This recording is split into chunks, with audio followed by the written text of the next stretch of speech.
जब शादीशुदा धर्मेंद्र के प्यार में पड़ गई ड्रीम गर्ल, जानिए आखिर कैसे मुकम्मल हुआ इन दोनों का इश्क। प्यार वो बला है जिसे पाने के लिए हर कोई किसी भी हद तक गुजर जाता है। फिल्मी सितारे भी इस मामले में किसी से कम नहीं हैं। फिल्म इंडस्ट्री में ऐसी कई जोड़ियां हैं जिन्हें साथ में काम करने के दौरान प्यार हो गया और असल जिंदगी में भी उन्होंने शादी कर ली। उन्हीं जोड़ियों में से एक है धर्मेंद्र और ड्रीम गर्ल हेमा मालिनी की जोड़ी। एक दौर था जब बड़े पर्दे पर हेमा और धर्मेंद्र मालिनी की जोड़ी को लोगों ने बहुत ज़्यादा पसंद किया था। दोनों जब भी एक साथ किसी फिल्म में नजर आए तो फैंस ने उन पर बहुत प्यार लुटाया। लेकिन क्या आप जानते हैं कि एक वक्त था जब दोनों ने एक दूसरे के प्यार में जमाने को दरकिनार करते हुए एक दूसरे से शादी कर ली। धर्मेंद्र शादीशुदा होते हुए भी हेमा मालिनी पर दिल हार बैठे थे और हेमा भी धर्मेंद्र के प्यार में डूब गई थी। जब धर्मेंद्र ने हेमा मालिनी से शादी की तो वो पहले से ही प्रकाश कौर के संग में शादीशुदा थी। आज हम आपको बताएंगे कि कैसे हेमा मालिनी पहले से शादीशुदा अपने से 13 साल बड़े और 4 बच्चों के पिता धर्मेंद्र के प्यार में पड़ गई। दोनों को शादी करने के लिए खूब पापड़ बेलने पड़े। पहली नज़र में ही हेमा को दिल दे बैठे थे धर्मेंद्र। 1963 में हेमा मालिनी ने एक तमिल मूवी से अपने फिल्मी करियर की शुरुआत की। हेमा मालिनी ने बतौर चाइल्ड आर्टिस्ट फिल्मी दुनिया में कदम रखा।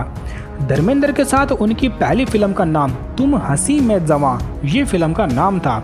बहुत ही कम लोग जानते हैं कि दोनों की मुलाकात के अब्बास की फिल्म के प्रीमियम के दौरान हुई थी।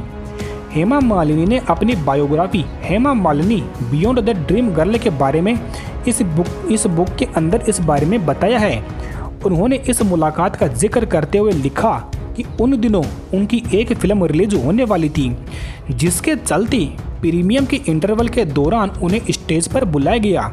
इस दौरान ही धर्मेंद्र ने उन्हें पहली बार देखा और उन पर अपना दिल हार बैठे। उस वक्त धर्मेंद्र ने हेमा मालिनी को देखकर पंजाबी में कहा था कि कुड़ी बड़ी चंगी है। हालांकि हेमा ने कुछ प्रतिक्रिया नहीं दी और बस ये सुनकर आगे बढ़ गई। 19 की उम्र में धर्मेंद्र ने प्रकाश कौर से की थी शादी। जब धर्मेंद्र हेमा के प्यार में पड़े थे तो उस वक्त 45 साल के थे और हेमा मालिनी 22 साल की थी। जहां हेमा मालिनी उस वक्त अपने फिल्मी करियर को बनाने में लगी थी, वहीं धर्मेंद्र अपने करियर के शिखर पर थे। धर्मेंद्र एक नज़र में ही हेमा मालिनी को दिल दे बैठे थे।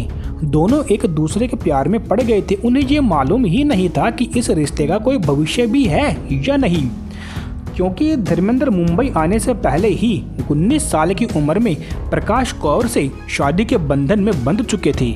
उस दौरान धर्मेंद्र ने फिल्मी दुनिया में कदम नहीं रखा था। उनके 4 बच्चे भी थे जिनमें 2 लड़कियां और 2 लड़के सनी देओल और बॉबी देओल शामिल थे। जब जितेंद्र से शादी करने के लिए हेमा मालिनी ने कह दिया था हाँ। माना जाता है कि हेमा मालिनी को फिल्म प्रतिज्ञा की शूटिंग के दौरान धर्मेंद्र से प्यार हुआ था। शादीशुदा मर्द के प्यार में पड़ने की वजह से हेमा मालिनी के पिता ने खूब नाराजगी जाहिर की। उन्होंने हेमा का रिश्ता कहीं और तय कर दिया।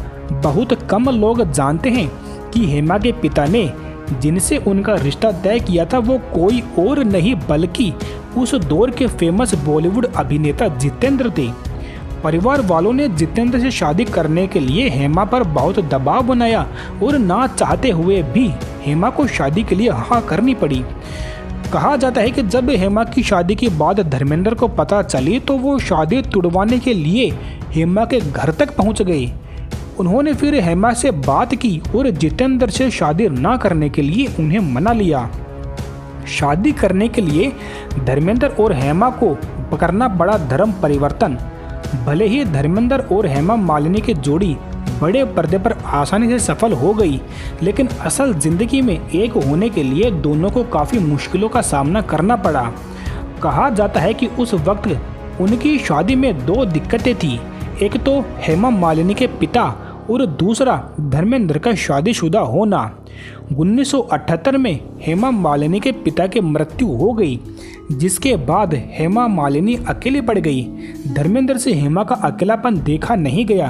आखिरकार 1980 में हेमा और धर्मेंद्र ने शादी कर ली, लेकिन इससे पहले धर्मेंद्र और हेमा को अपना धर्म परिवर्तन करना पड़ा, क्योंकि धर्मेंद्र पहले से शादीशुदा होने की वजह से कानूनी तौर पर शादी नहीं कर सकते थे।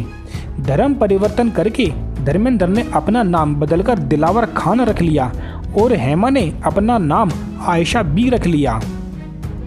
शादी के बाद भी दोनों ने नहीं छोड़ी फिल्में।